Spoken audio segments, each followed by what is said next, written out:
Good afternoon.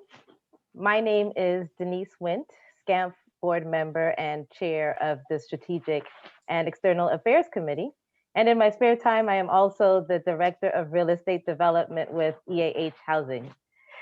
So I would like to thank you for registering and attending the second session in our diversity, equity, and an inclusion in affordable housing construction web series.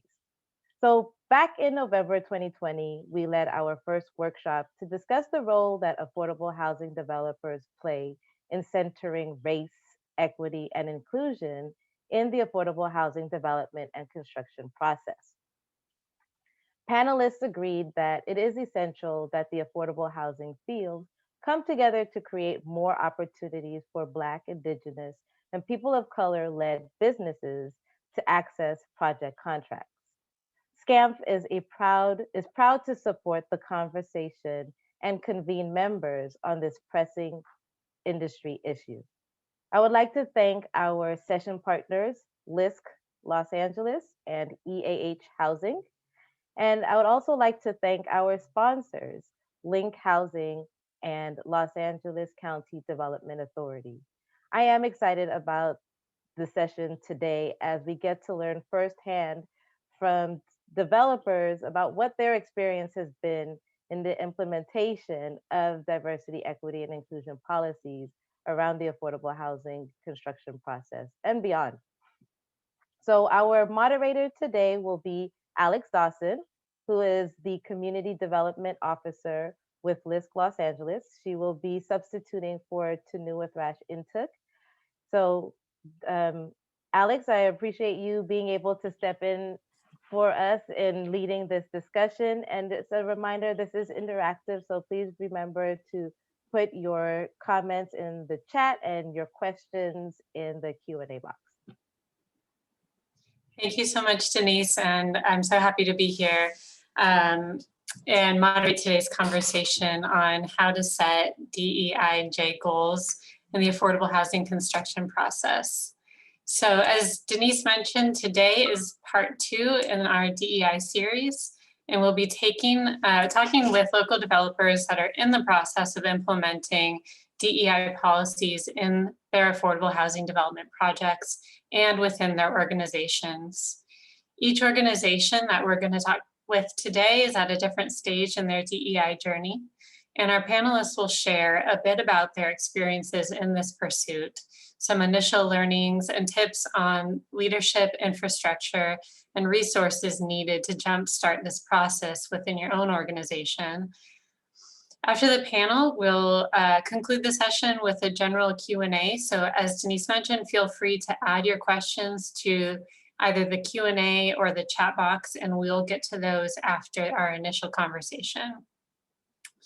So I would like to take a moment to introduce our panelists today and give a virtual round of applause for folks being here and joining us in this important conversation. So I'd like to welcome Shalon Garcia, who's the Vice President of Housing Development with Link Housing, Mihai Risden, the Director of Development for Community of Friends, and Van Scott, the Director of Development for Bridge Housing. Yay. So we're going to jump into some of our panel questions now. We know that affordable housing developers' missions are so closely tied to issues of justice and race. For all of us on the panel, and likely many of us on the line, the development, management, and preservation of affordable housing is social justice work. But how that is carried out in our day-to-day operations looks and feels very different. Panelists, each of you at your organizations is at a different stage in the DEI process. Can each of you start off by telling us a little bit about how long you've been working to incorporate an intentional DEI framework at your organization and how the work got started? And any one of you can jump in and start.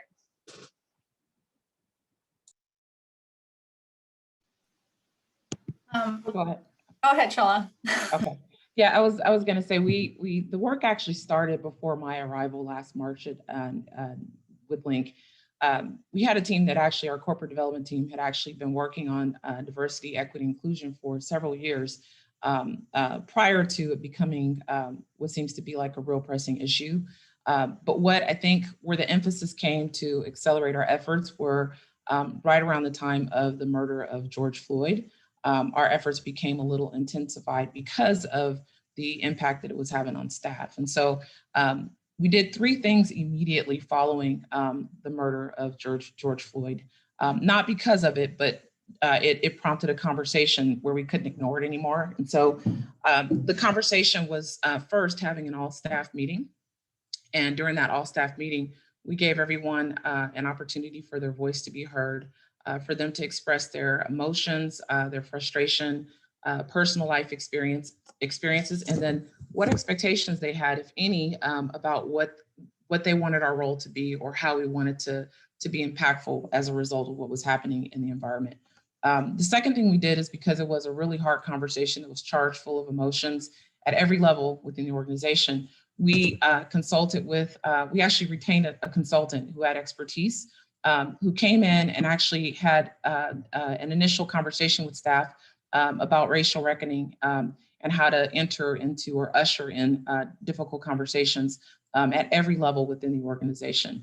And then the third thing that we did is we launched DEI committees within the organization so that we could have smaller conversations and continue conversations about what was on the horizon, and what we wanted to see happen going forward as an organization, as individuals, internally and externally. So those are three things that are like pronounced that we were able to say, let's at least do this at base to get the conversation going.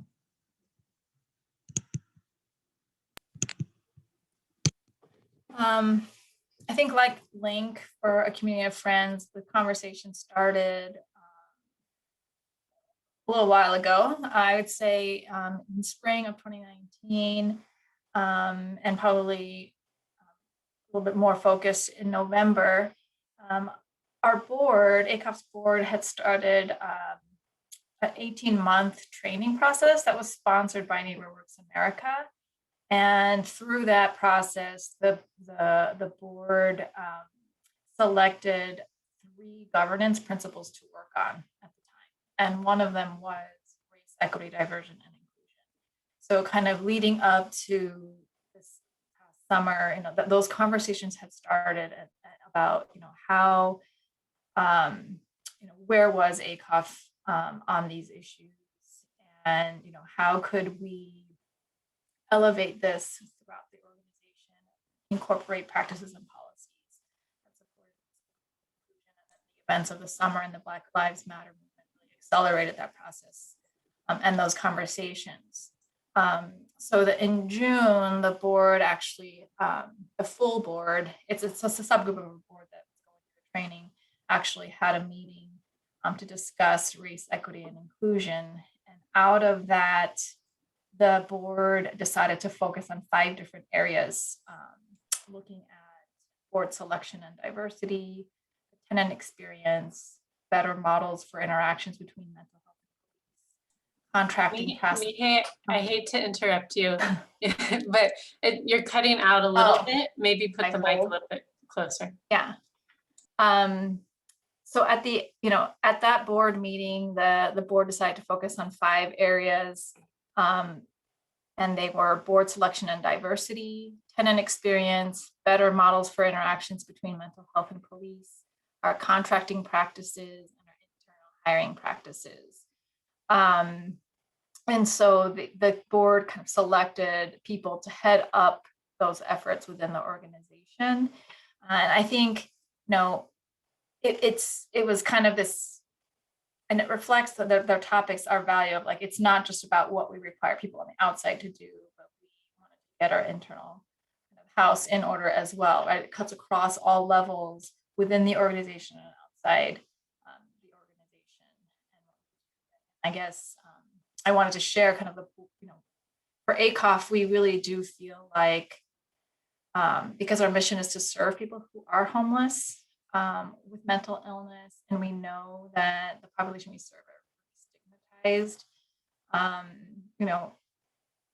Providing housing for people who are homeless with mental illness is a part of, right, our commitment to social justice. And we've seen kind of how people who are homeless with mental illness that they are disproportionately impacted, people of color, by homelessness. And so, that's kind of where we felt like we wanted to do more than just say that we support social justice. We want to do more than say something. This was our effort, kind of looking at all of these areas to really try to do something more active about it. And kind of like Link, are in the summer, we also, outside of the board, started having town hall meetings regularly with the staff, to try and create that safe space for everyone to kind of talk if they wanted to, and to hear that the leadership of the organization wanted to make room and make space for people to share what they're going through, share their concerns. And out of that, we also ended up hiring consultants to help staff have the language and understand the terminology and kind of have a common base. And actually this year we are going through a series of 6 different trainings company-wide, again, kind of create that space and also create community groups for us to take more action. Hey. Sorry. We're still having some connectivity issues. Somebody put in the chat a suggestion that it might be the mic settings to turn off auto background noise cancel. Okay. Do you know how to do that? No, but I will try. Okay. We can hear you better when it's directly. When I'm holding it. Okay, Yeah. I'll just keep holding it. So Van, did you want to jump in on the conversation? Yes, thank you. So ours is a little different at Jordan Downs, and just in terms of how it came to be. So through kind of competitive process, we were one of 2 developers selected to redevelop Jordan Downs.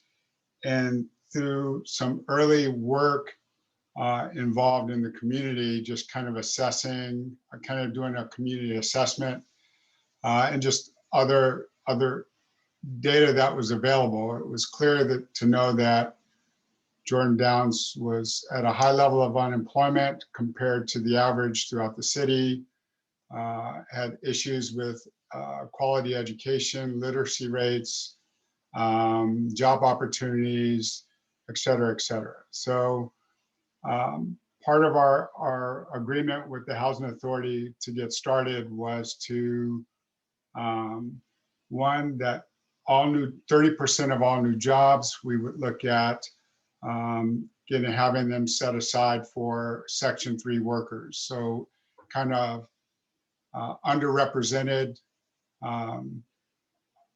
groups. And that 10% of the contracts that were given out for that construction project would go to Section 3 businesses. So minority, women-owned, small business enterprises. And that was our push. The community had been involved and they understood that. And there's and it took a lot of work to kind of put systems in place. But that project was designed with equity and inclusion in mind. And it's taken us a bit of work. So if I get a chance, I'll share with you some slides that really speak to the work that we've done with that project that I'm hoping can be used for other folks and other development opportunities in other places that aren't necessarily master plan communities like Jordan Downs. That's great. And we're definitely going to hear from you more on some of the successes and impacts at Jordan Downs later in the conversation.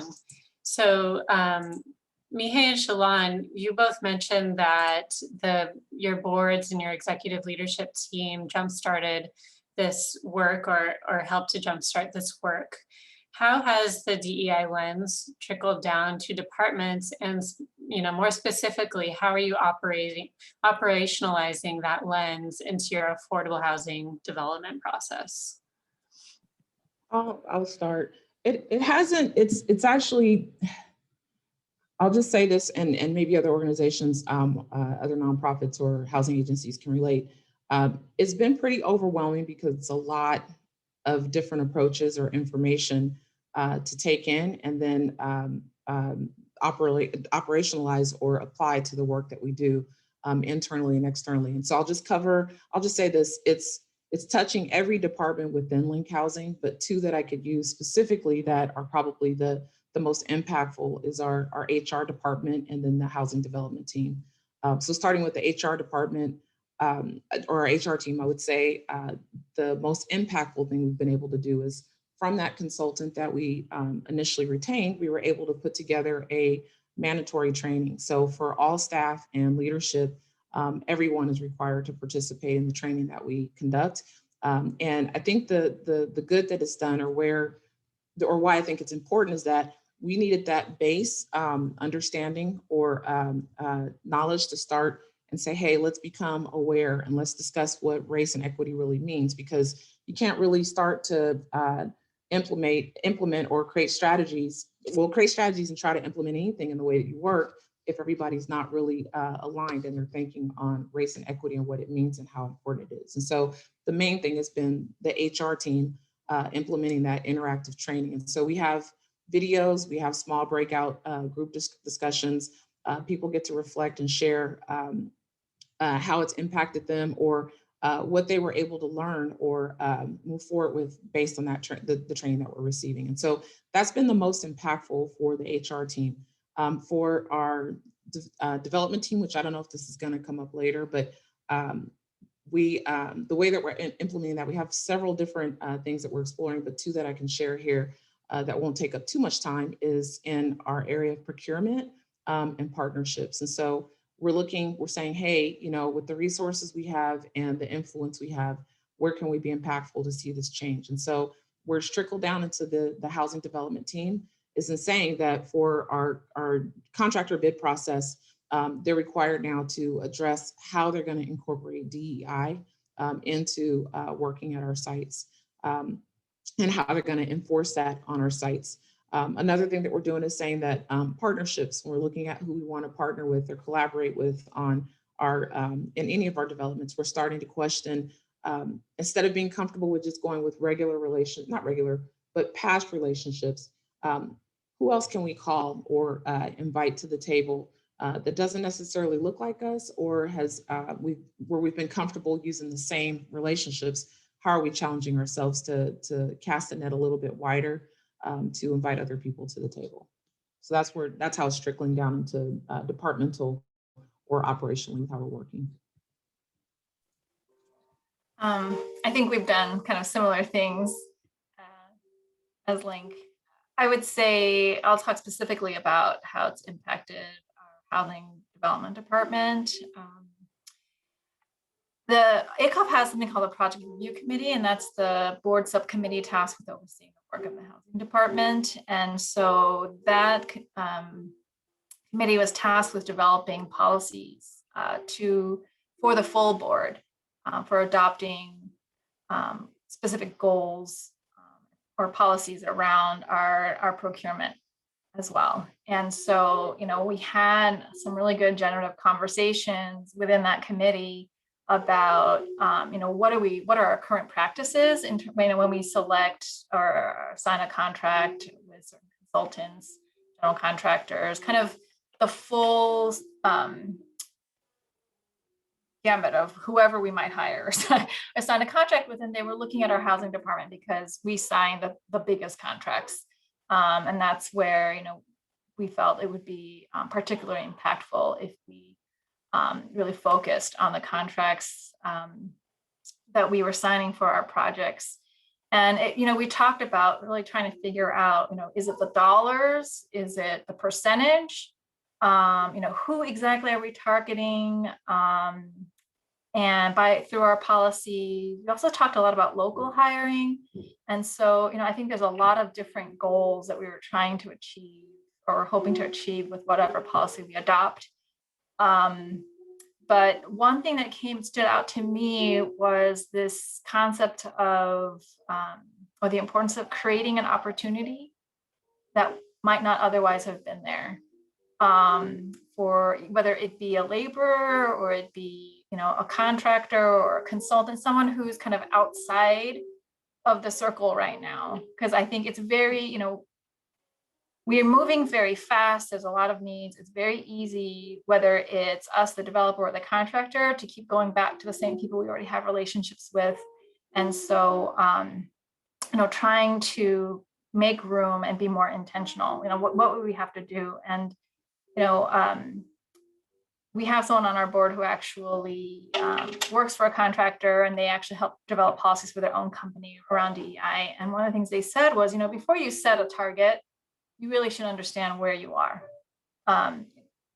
You might find that you're setting the target too low if you're already just doing whatever you're doing, right? What if you're already at 25%? And then where's the stretch or change, what are you doing differently then? If you set it too low. So really, we started looking at, and we have yet to finish, but outreaching to all the people we have been working with to understand, because one of the things we did realize when we were looking at more, we're like, oh, we do work with a lot of minority. It seems like a minority-owned business, seems like a women-owned business, but to really understand, are they certified? Where are they? And then wanting to go outside. And I think one really good outcome is that it's kind of given my team and my staff kind of the room and space and encouragement to go out and look for more consultants, and to think, to be encouraged to think more proactively about, like, well, who else can we reach out to? What, and that has been happening. We'd like to do it more, but I think we have started to work with some new consultants as a result of kind of the shift in thinking and focus. And I would say in our recent selection criteria for general contractors, we just awarded a contract, and we actually put specific questions in our bid package. We asked them to answer that. Good portion of our interview was about, what is their experience with working with DVBE and their outreach, and what are they willing to do for our projects? And so that, I think it's a good learning experience for us, what data they collect, and they were able to quantify for us, okay, this is the percentage of subcontractors who are DVBE in this bid that we gave you. This is a percentage of people who aren't certified, but they qualify. What increments, if we increase the contract, could you increase participation? So that was really interesting for us too, because I think having that data helps us figure out, what kind of policy we want to put in place for the organization. I'll just add a little, Alex, that Bridge in 2019, as part of our 5-year strategic plan, did note the DEI efforts, but kind of our work in that area really didn't start until last summer. And so Bridge has pulled together board members and staff from various departments to really start to kind of weigh in on what that means, and kind of echoing some of what's already been said, to look at how you kind of incorporate that into hiring, but then also as a corporate, kind of where you do business outside of just your developments, where you procure your contracts. But that's kind of something that's really being developed as we go. Thank you all. There's so much to think about as you move forward in this work, and I appreciate you all expanding upon the process and kind of digging into that. Mihai, you had started talking about some of this, but I want to ask it to the wider group. Setting DEI goals and metrics is an essential part of inclusive contracting or workforce processes, but can be really tricky if your organization doesn't already track that or centralize data or have a good understanding of past performance in areas of need. Can you talk to us a little bit about how you're approaching goal setting, data collection and analysis, and what resources you have in place or may need to have in place to do that kind of work well? I'll speak on that. This portion of the DEI work, I think, is probably the hardest or the most challenging. I'll say this first. I'll speak to at least the data collection. Last year, I thought, well, you know, if we're going to look at this and we're going to start to measure, you do have to have a base point to kind of judge or determine where do we fit in this, or where do we begin? And I think Denise commented earlier, I saw in her chat comments about having a base point. And so Link's been around for 36 years. It would be really hard to go back on every single project and name every single woman, Black owned, Hispanic owned, veteran owned, or business with with individuals that are developmentally disabled. And so what we did is we just said, okay, let's look at the current projects that we have under construction, and let's look at our recently closed projects, and we'll start with that data since it's right in front of us. And so the project managers, along with an intern, were able to gather data that we thought was important. And I'm sure the more we dug, the more variables we could come up with, but we just said at a base level, how many contracts have we given out in volume, percentage of the entire job site, and in the industry type, by trade, subcontractors, across the board, to figure out what we were really doing. And the results were better than we thought, still not where we want to be, but we had to start somewhere with saying, how do we actually gather? And I have to say, it's still a process that's evolving, but it's probably been the most challenging, is being able to go back and say, at what point do we start? What information do we want to measure or track? And then how do we set standards or goals for where we want to go with this information? And so it's an area that I think still needs evolving, but it's been the hardest for us. But that's what we've done so far. And I felt pretty accomplished. We had an intern spend a reasonable amount of time gathering this information.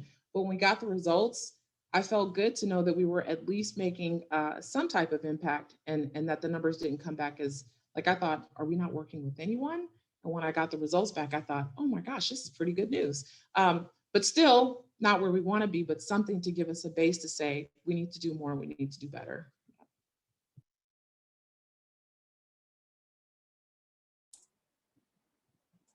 Thanks, Shalon, for expanding on that. Mihai or Van, do you want to add anything more?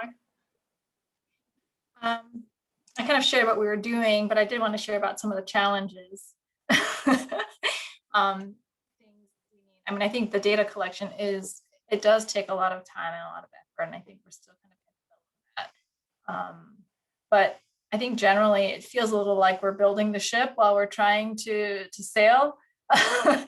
And so I think that's a little bit of a challenge, where we don't have all the data, and we're working with our general contractor, for example, and we had talked about sponsorship.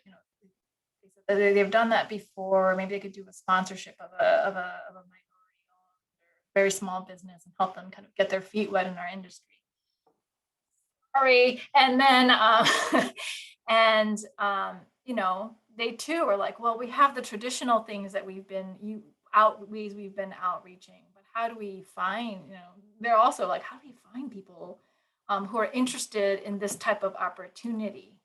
So there's interest there, I think, and from a lot of different parties, but the resources to make those connections, to match with people who are interested in these types of opportunities, and then figuring out the structure. Well, how does it exactly work? And maybe, not having that many examples that we could pull from, or there's an acknowledgement, like some people are consultants or even the general contractor might be willing to do this extra work, but need additional support to do it well. And where do they get that additional support from? and trying to figure those pieces out.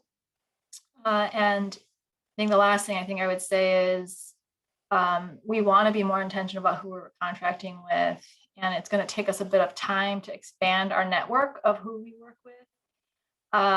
And projects have these tight schedules. We're moving fast, and a lot of times we're putting out fires. And so it takes, I think, a lot of forethought and planning right now to do that kind of outreach that we want to do. And so we're doing it.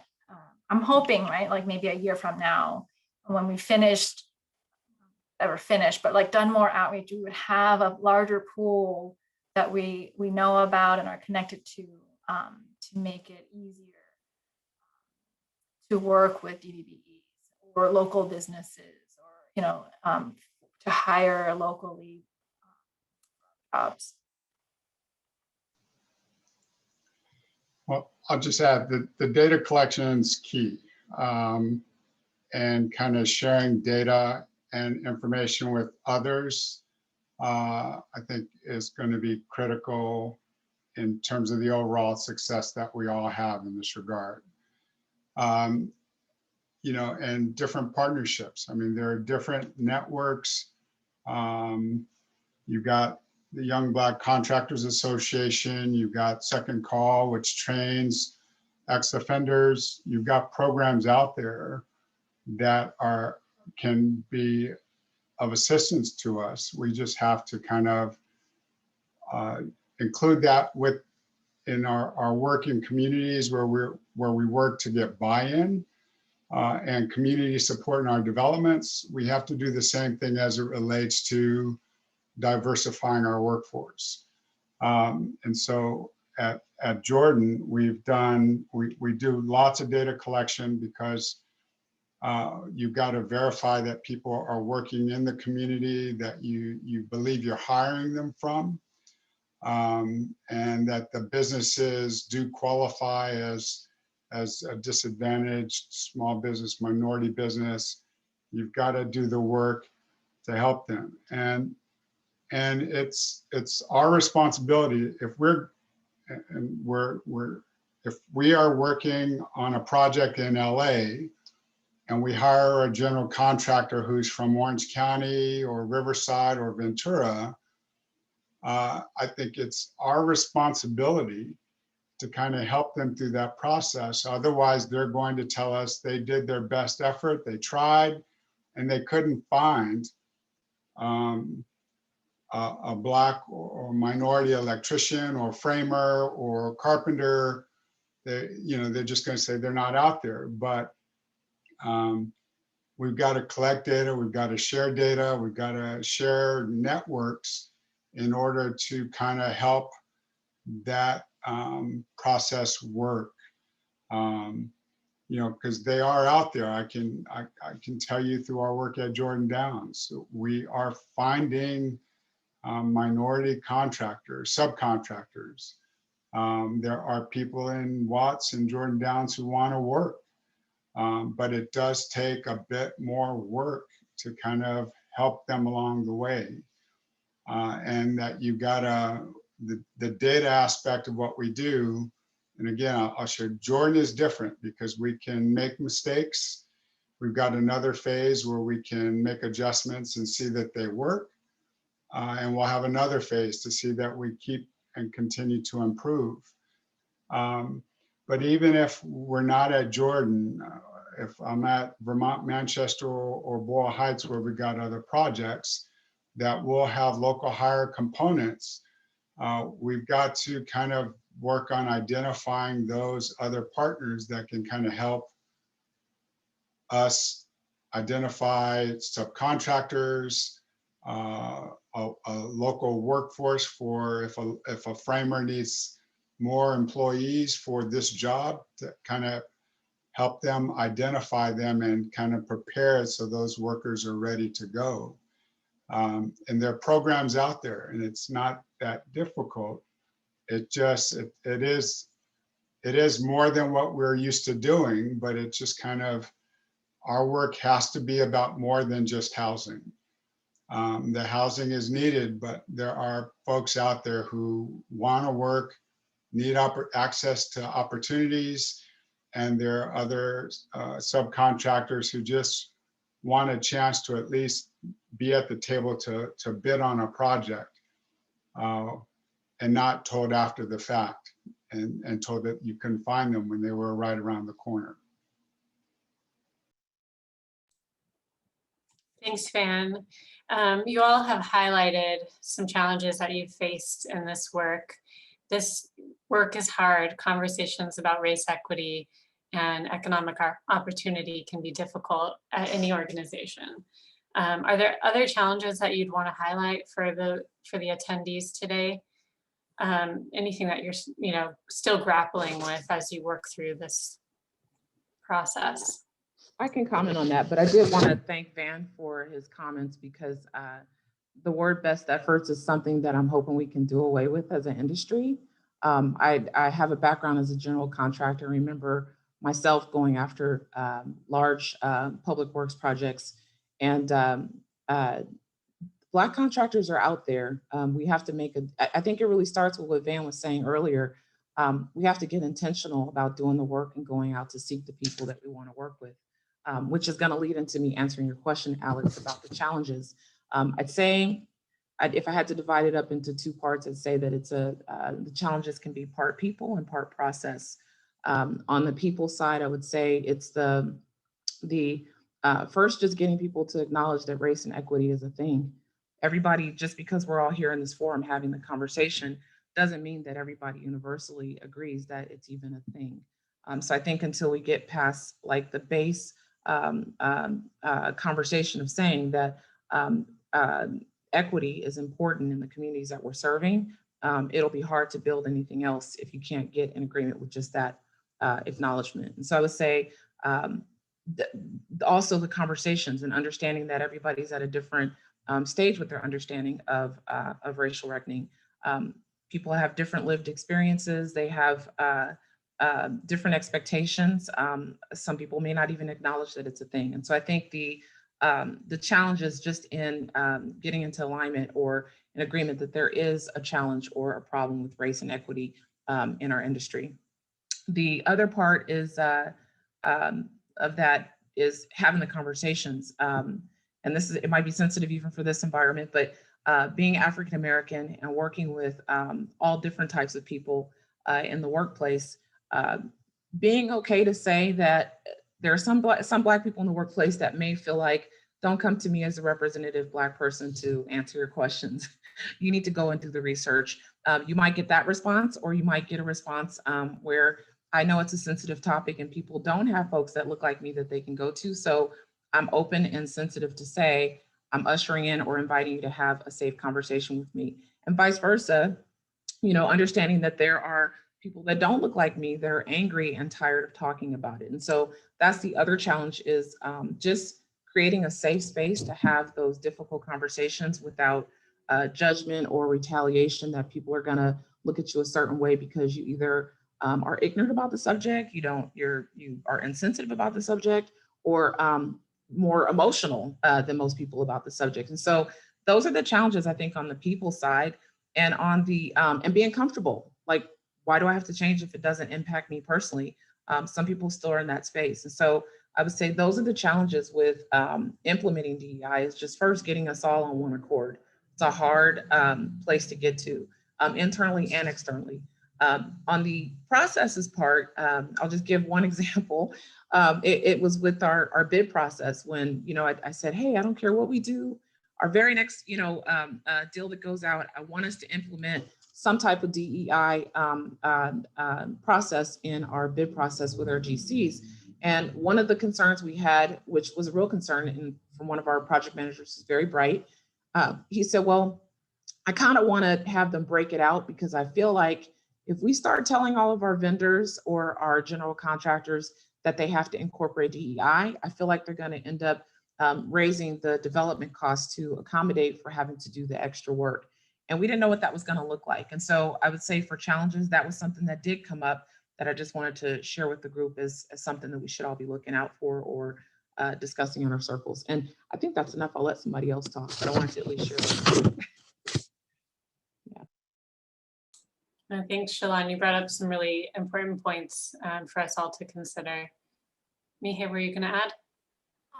Yeah, I think in addition to what she said, I think one thing that was hard, and I think it's still hard to figure out, because I think a lot of us want to, what we do to be really authentic and to be impactful. And, we've talked about data a bit, and you can gather all kinds of data.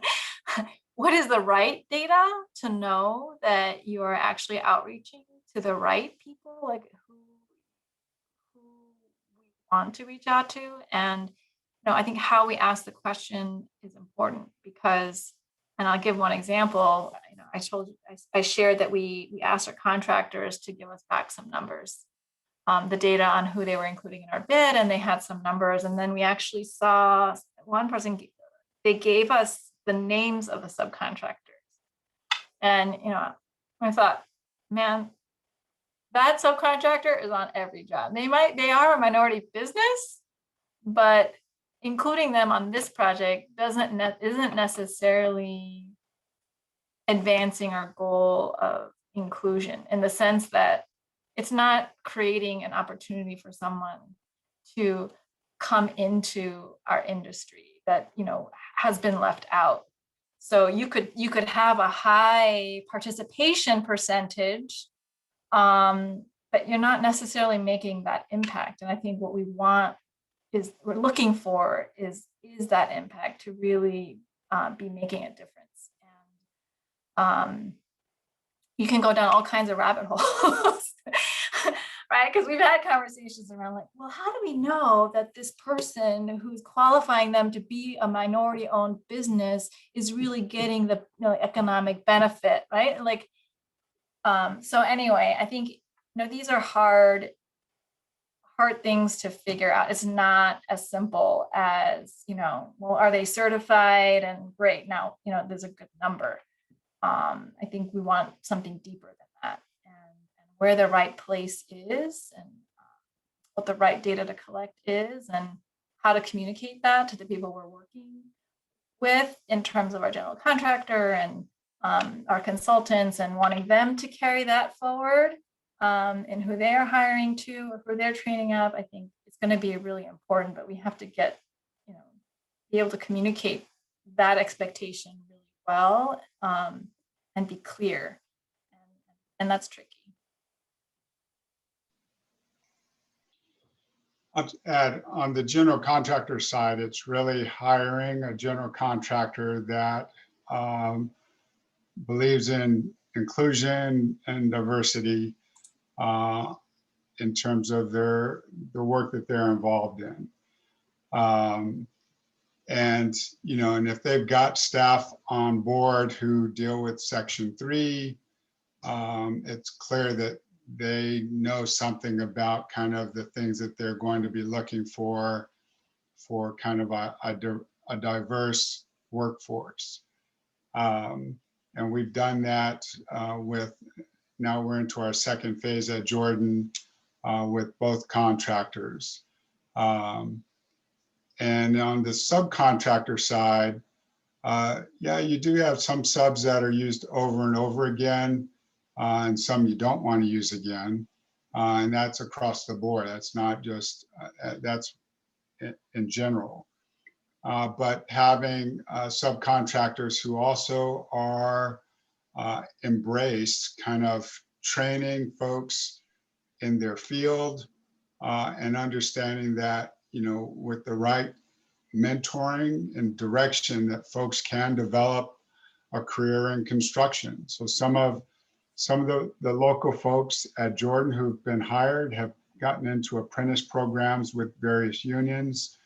And some of them are going from one construction phase to another within Jordan, and others of them are going to construction sites outside of Jordan.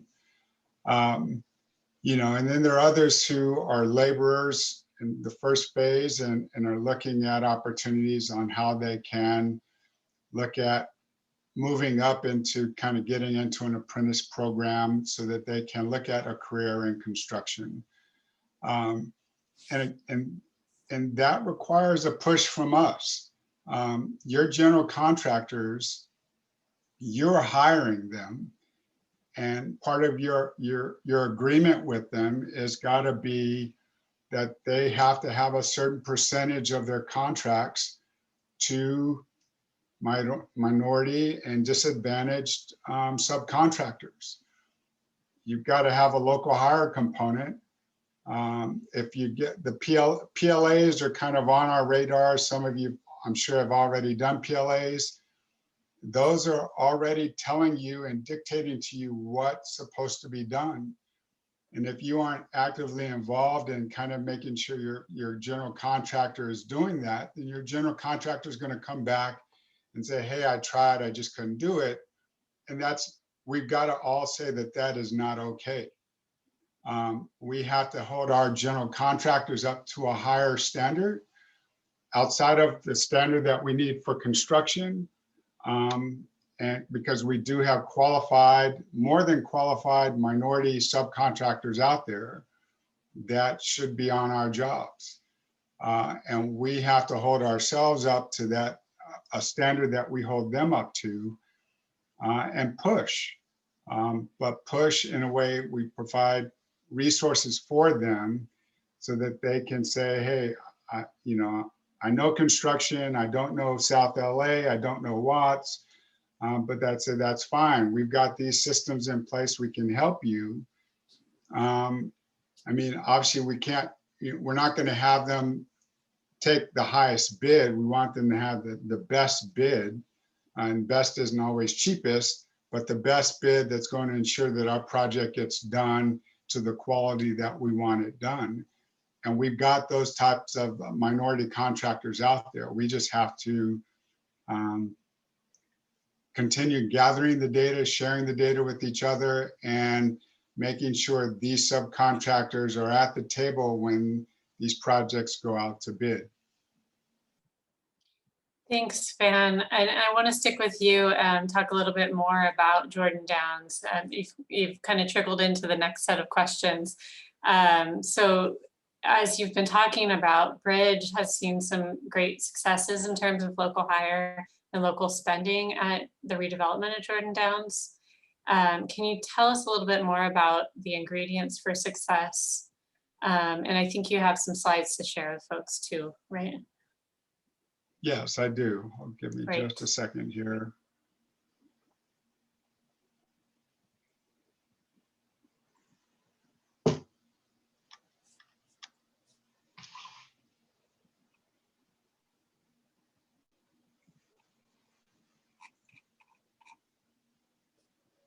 Do you see that there? Yep. Okay, great. All right, so I'll cruise through some of it because some of it we've already spoken to. And that, again, this is Jordan Downs. It's 700 units when we started, 700 units of public housing. It's built in the 1940s. This little L-shaped sidewards L, the Housing Authority acquired this site, 21 acres in the beginning, which allowed us to build the first 250 units of housing first, extend Century Boulevard, and build the retail center as a build first model. This is kind of when it's all said and done, what this new community looks like.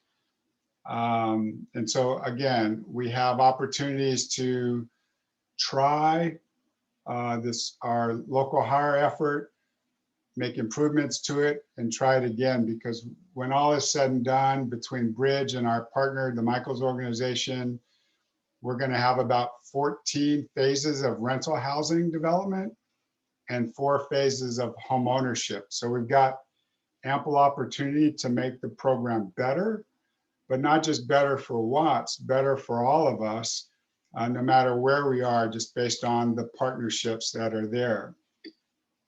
I shared this with you earlier about, just the community itself and our goals with the Housing Authority, 10% being for subcontracts and 30% of the new hires on the job being to Section 3 workers. We had 4 priority areas. P1 was our Jordan Downs residents, P2, Watts residents, P3 were our youth build, and P4 were disadvantaged workers from the greater LA area. But we really focused on P1, P2, and P3s. And I'm gonna run through because I just don't want to kind of take too long on all this, but this bottom bullet, I think is the part I want to share with you. This was a major partnership effort.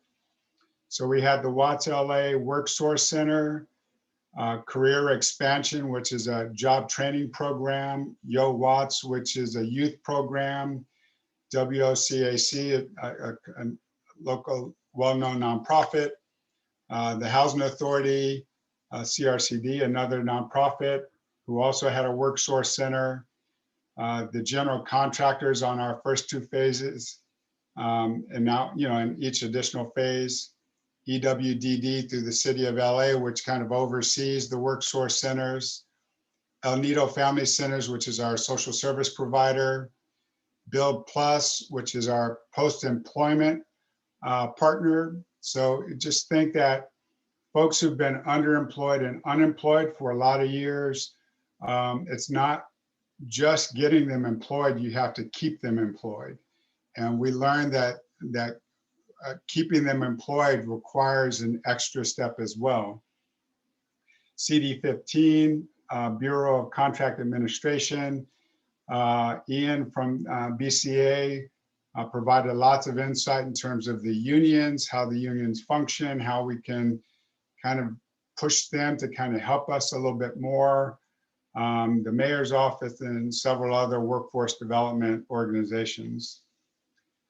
Just speaking to our success, we had 76 Section 3 workers, which was 70% of the new hires for that job for our first phase.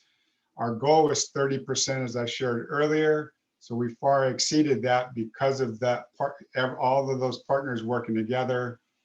19 people were from Jordan Downs, 27 from Watts, and 30 new hires from the city of LA. Total workforce for the project, and it's like for all of you, we've got tons of people working these projects. There were 490 workers to get it done. Of those, 109 were new to the workforce. Their average pay was $28.85 an hour. You see that changes just based on location, but that bottom figure is a huge one. So those Section 3 earnings, those folks made $1.1 million. And I mean, that's pretty amazing. Our Section 3, as I shared earlier, we have to push our general contractor, who in turn pushes the subcontractors. So our subcontractors committed to hiring 92 new workers. They only hired 76. Sometimes they overestimate kind of what they need to get the job done. But that was we still hit 70% of our goal, and our goal was 30%. Subcontractors, our goal was 10%. We hit 27%, and that 27%, their contracts totaled almost $26.5 million. And so that was our first phase, and we've taken lessons learned, and our second phase is underway right now. We're at 100% new hires in Section 3, 21 workers. Right now, we're 100% in terms of our Section 3 businesses at 6.12 million. But again, I'll just say we're early in the construction phase. So those numbers for both the new hires and the Section 3 businesses are expected to go up. And this is just as of early January.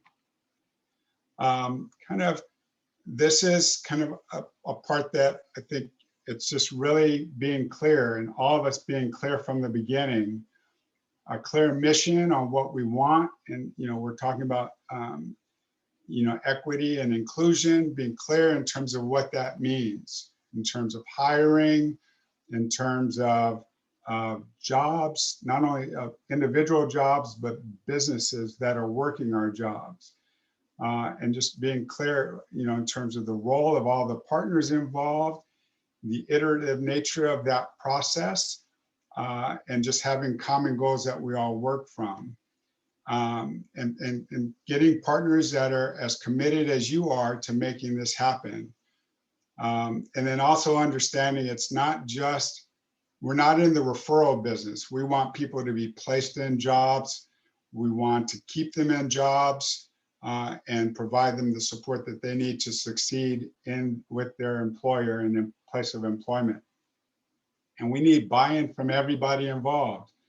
For you, it's on the development side, it's with your general contractor, your subs.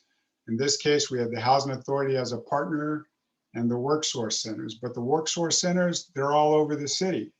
So wherever you are, there's a worksource center that can help you in terms of training and preparing potential new hires. And as we've shared earlier, just don't have any excuses.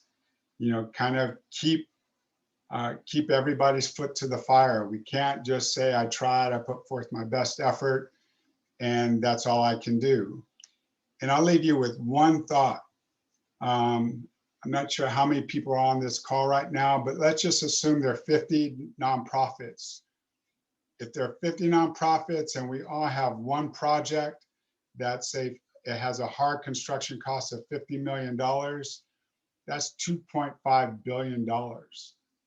And if our Section 3 residents and businesses are able to carve out 15% of that, that's $375 million of income for disadvantaged, underrepresented individuals and businesses, just because we made that demand and encouragement and support of our general contractors. And I think that by itself is enough to make sure that we all kind of push forward and see the importance of this type of effort.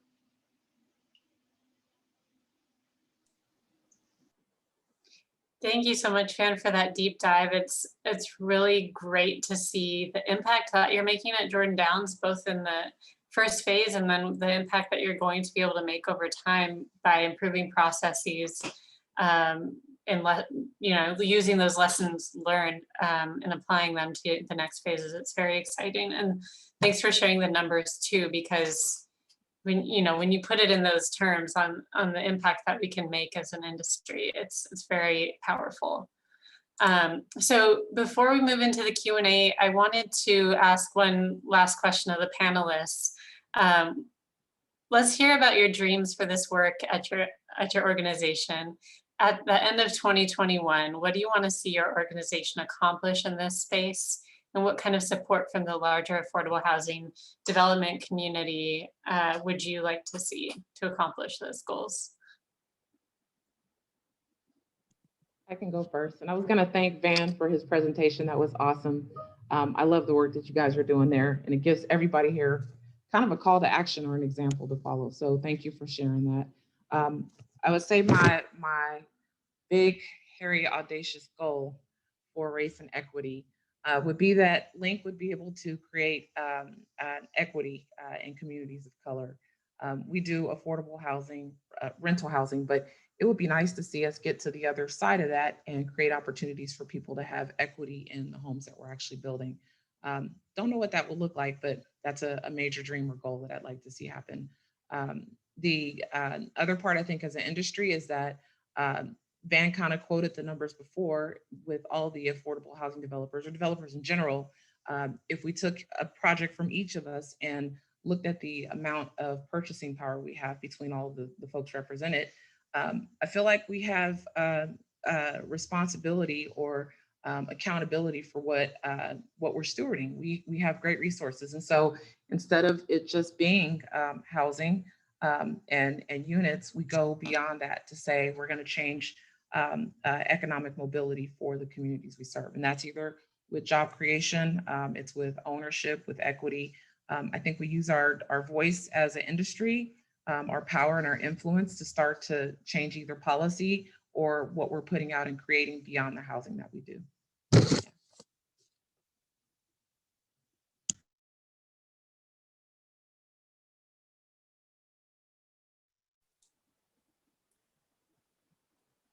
I think I have kind of smaller ones that maybe are achievable in a year.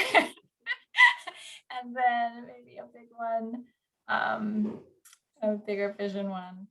But by the end of this year, I would like to see ACOF, at least for our housing department perspective, really have robust goals that we can use to really demand of the people we hire or engage with regards to the ABE and diversity, equity, and inclusion. And that we have that clarity of kind of purpose and goal there, and that we complete kind of, again, you can't ever finish because there's always a lot of people, but really have a strong network of consultants, contractors. Van, and in your slide, you listed a lot of different organizations. We have lists of different organizations to reach out to, but we haven't made that one-on-one connection with them yet. And so to have done the work by the end of the year of really reaching out to these different organizations, making that connection, so that we really can have partnerships. It's not just we send them information about an opportunity, but we are actually have a partnership and are saying we're going to go down this path and do this thing together. And a bigger picture wise, I guess I would say I would love for an outcome to be that people who have businesses in the community project to come back to ACOF and say that our projects are truly making a difference in their community.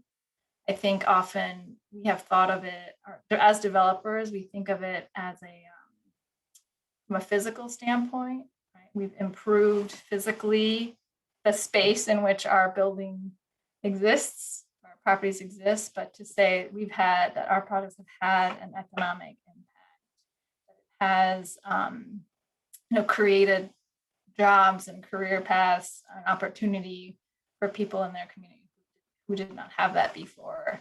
And the one that Van used, right? It's not just the one-time thing, right? It's setting these businesses and people who worked on our projects up to stay employed or to get more projects down the road.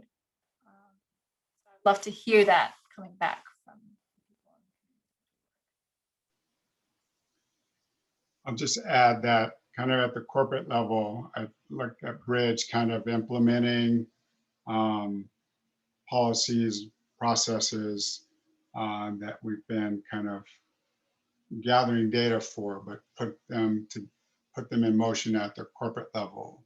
On the construction level, I guess two thoughts there. One, that we kind of take conversations like this another step forward and really work on sharing more information. And then I read on someone's note earlier that they asked about the housing of that information. And I'll point to you, Denise, as the SCAMP representative, that somehow SCAMP kind of maybe holds that kind of information, whether it's general contractors, subcontractors, potential partners, as it relates to kind of any type of job training or post-employment training programs that we kind of pull together as a community, because I think that's the part where we can really kind of help each other.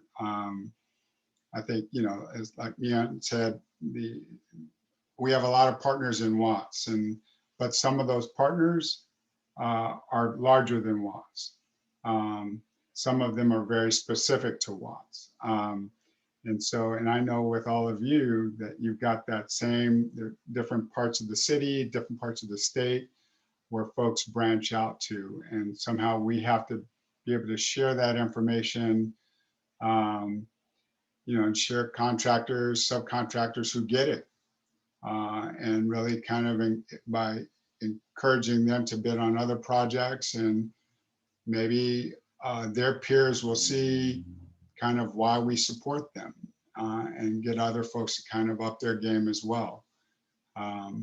But we just need to kind of look at how we begin to make some progress through this process, and how we begin to diversify our workforces, our labor pools, to make a difference in the communities that we're serving.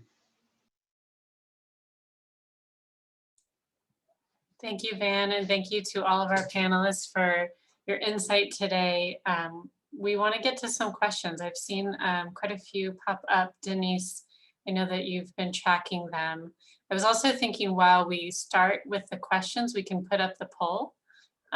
We have a couple of poll questions that we'd like to ask the group to gather some data.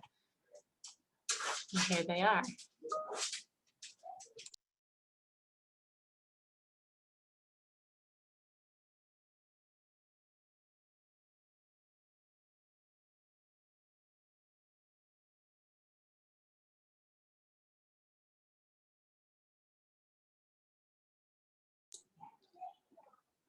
Denise, I think while folks are responding to the poll, we can probably start with some of these questions. Okay, so one of the earlier questions was related to the consultant. Someone had mentioned using a consultant, and this person stated that each consultant has a different approach and focused, one consultant's approach can be focused on baseline assessment and diagnosing first to create a sense of urgency and awareness for leadership team. What do you think is a better approach to starting a DEI internal process? Is it essential to start at the board level?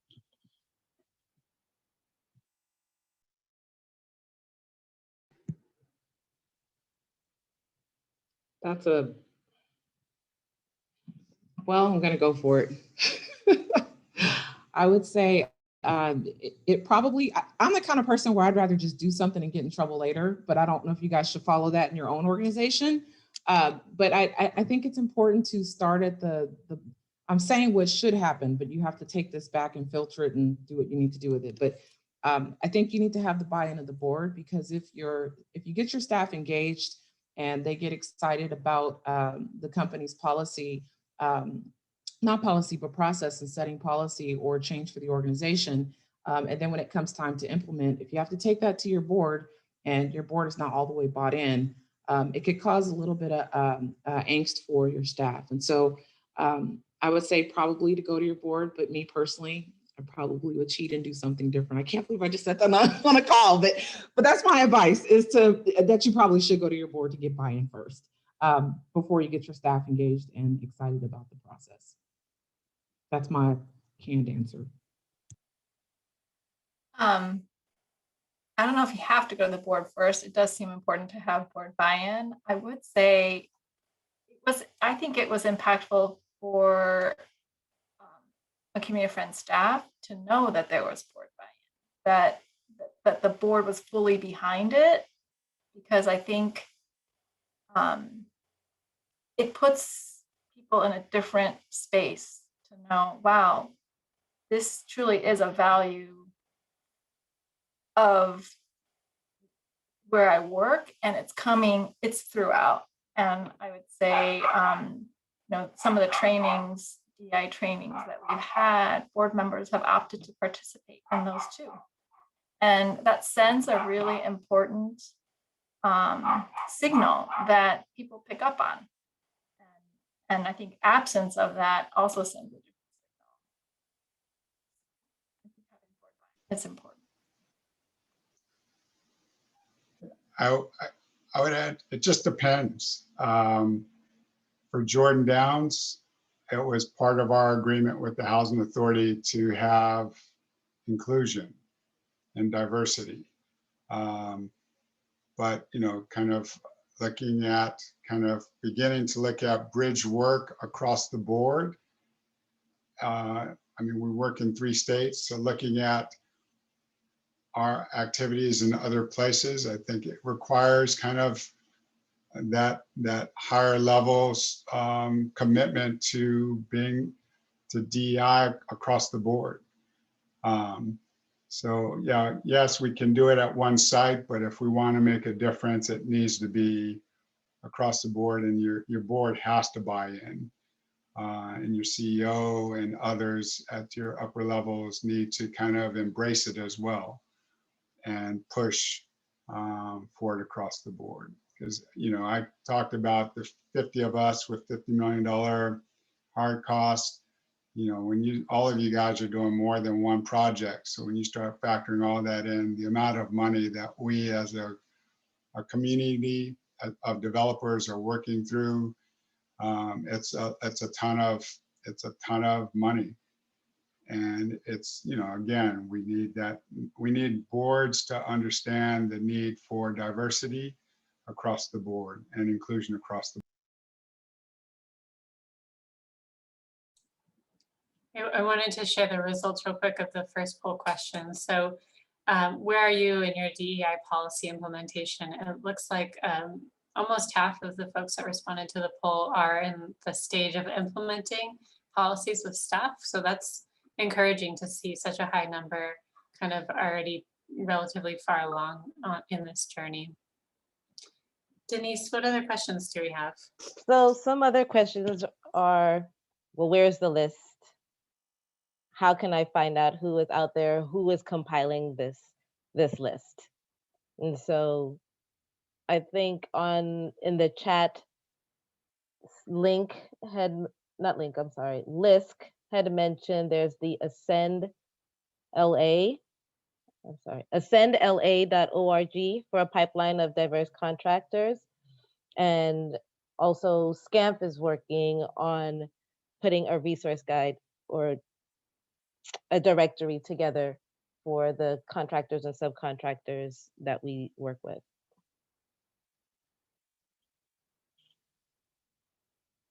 Another question.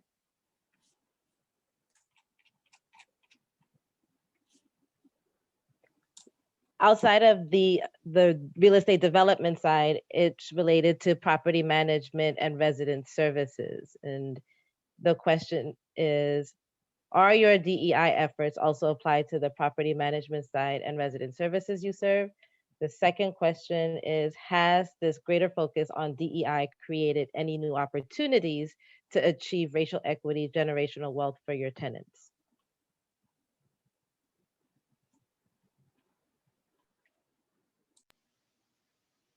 I'll say yes for Jordan. Yes, it has across the board. But our local hire commitment is not just in construction. It's in property management when they hire new staff, the maintenance folks that they hire, landscaping. It's keeping that in mind across the board. And again, Jordan's a little different. But that's kind of a model that we're looking at how we can best replicate that in other locations as well. And again, it's kind of the same way you have to kind of hold that commitment with your general contractor. It's the same thing you have to do with your property management company and kind of anyone that you do business with.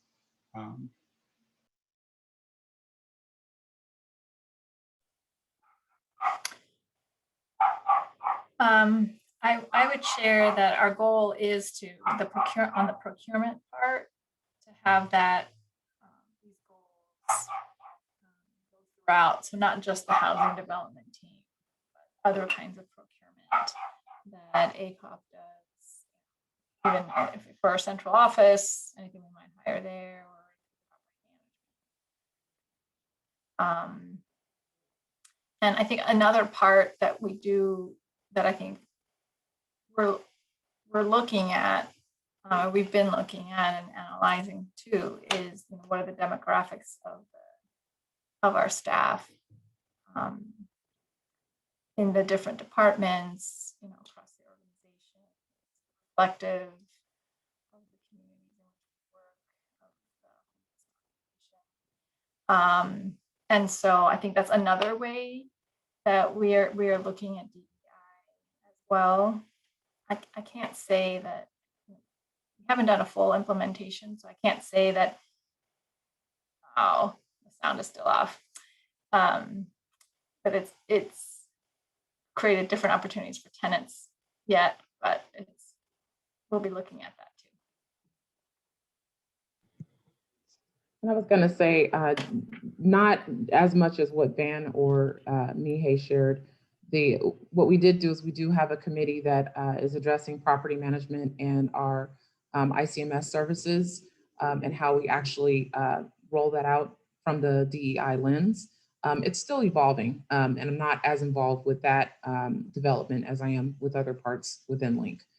So not able really to share much that's helpful, but it is actually on the table for discussion for both departments. Okay. So our next poll question was, who do you think would give the most pushback on DEI implementation at your organization? And it looks like the results were fairly split, but a majority said that their board might give more pushback to these types of policy implementation ideas.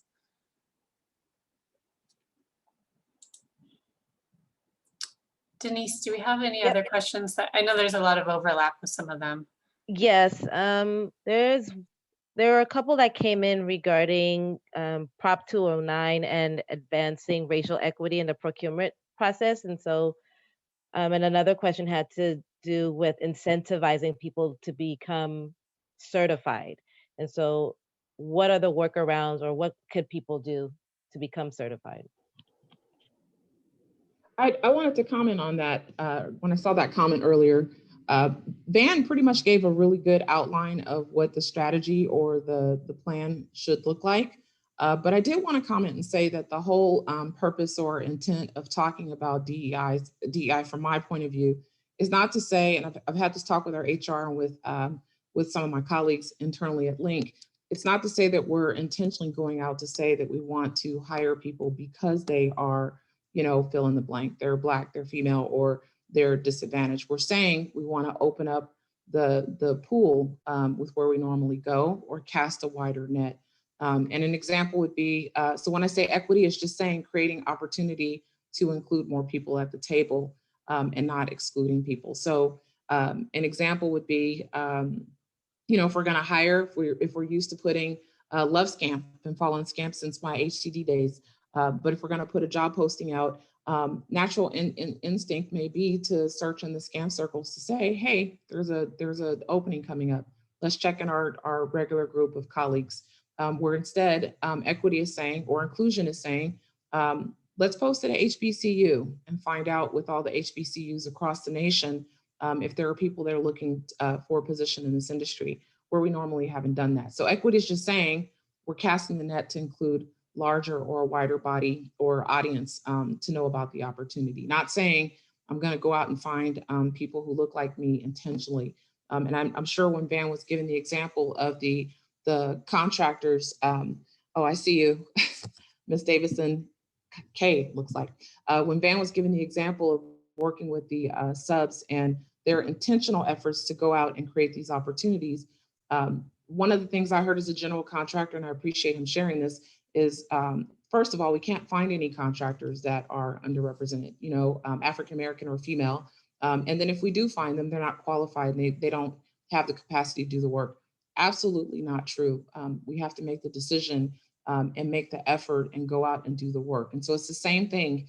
He set the criteria for what his goals were for his organization, and then they went out and fought to have the individuals meet the expectation. Not saying it's just going to give handouts. So when I hear equity, I'm thinking we're just allowing more people to come to the table for conversation, not doing anything that's unfair or hiring, you know, from race or gender just to say we're checking a box, if that makes sense. Yeah.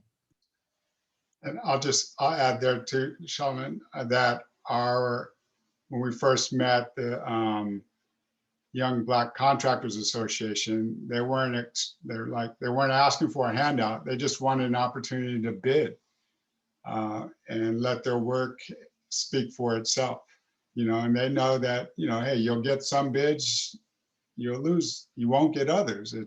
They weren't expecting to just all of a sudden get all these jobs, but they wanted to be at the table. So thank you. The other thing I want to share, can you hear me better this way? I should have just taken the headphones off earlier. Is that, the work we've been doing, the conversations we've been having with general contractors, they were giving us the numbers of people they thought, for example, would qualify or meet a DVBE criteria, but were not certified. And so we recently were having a conversation, can they go back to people and ask them, why are they not certified? Do they need technical assistance? Are they just not interested? If with the help of the general contractor, they, can help you get certified, because it seems like that would help get them to more tables if they were certified. And if there's some kind of barrier to getting certified, maybe that would help. I don't know, Mihai, if it's the certification, because there are several Black contractors and subs across the country or across California that are certified. I think it goes back to what Van's saying, and I'm just saying that from being on the other side of it. It's just getting the invitation to be at the table, and that's, I think, as an industry, we just have to make the decision to say we're going to be intentional in making the opportunities more widely publicized. But what you're saying is also helpful. That's very necessary. So, but I think living it, it's more what Van just said. We have to make a decision to be intentional in going out and seeking the individuals. Oh, I completely agree with you. Yeah. I was just thinking, when people are trying to get their numbers up. Oh, right. Yeah. They might make a choice. And I think there are networks that people go to when they're trying to meet a requirement. And sometimes the certification itself, not being one, kind of makes the contractor lean more towards one than the other. And so, it seemed like it's not going to solve the problem. I think the outreach is really important. Right. But it's just there was a question about certification.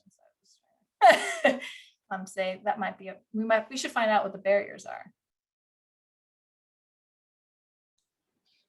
This last poll question asked if implementing DEI policies would increase project costs. An overwhelming majority of folks said it likely would. And so I wanted to pose a question to Van, since he's been doing this actively. What are some of the cost factors that you've considered and run into on your project? That's a good question. There's definitely a staff cost that doesn't show up in your development budget. But again, it's on our community outreach part that we have to do to kind of get community buy-in, whether you go to neighborhood councils, block clubs, what have you. We do that, we don't think about it. And this is kind of something you kind of need to do. And at some point you'll just do it. It'd just be part of the process. But, there's a paperwork process that we're required to do for Section 3. But that's a funder's requirement that we just have to do. And so I'm sure in the general contractor's overhead, that's factored in. I don't know if it's as big a cost as folks may think. And then from a developer standpoint, it's just part of our admin costs. It's just part of the work that we do in order to make the project successful. So we don't factor that in directly to the development cost, but it is a cost that we incur. And I know that's not a direct answer, but I think there are added costs, but You know, I think when folks, if you look at this the same way you look at getting that community support so that you can get that approval, that planning approval for that project. I think it's, if you start to look at it kind of the same way, it's just the cost of doing business.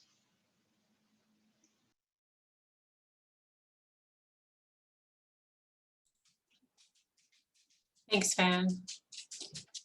Denise, do we have any other questions we haven't quite addressed yet?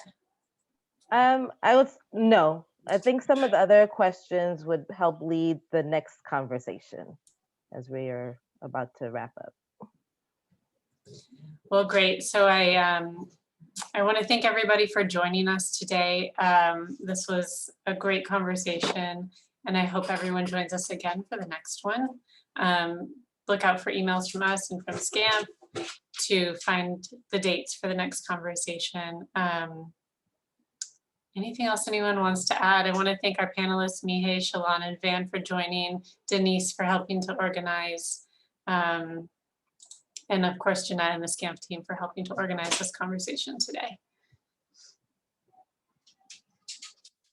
Good? Okay. I would say thank you. Yes, thank you so all much. again for coming out. This was definitely a great and insightful conversation that we had. I know there are a lot of resources and a lot of questions that are going to come up throughout. So please continue to reach out to us. You have the panelists, you have LISC as a resource, you have SCAMP as a resource. But please be sure to continue in this conversation with us, because there are a lot of things that we also have to learn. And so thank you again for participating. And we'll definitely see you at the next one. Thank you all. Have a great afternoon.